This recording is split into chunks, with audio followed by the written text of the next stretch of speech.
Assalamu alaikum, Садыр Нуркожоевич.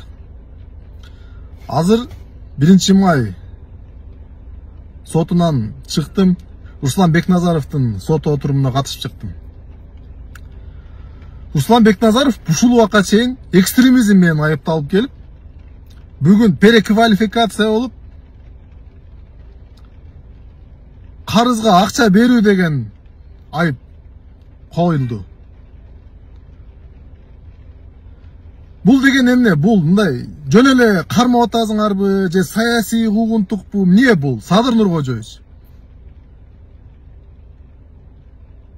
Садыр Нуркожоевич, биз экөөбүз мындай жакшына дос болуп, бир дасторкон үстүнөн чай ичип, ушундай нерселер сүйлөшчү элек го. Сиз айтчу элеңиз го, эч кандай саясий куугунтуктар болбойт, баардык нерсе мыйзам чегинде болот депчи. Кана, жок го.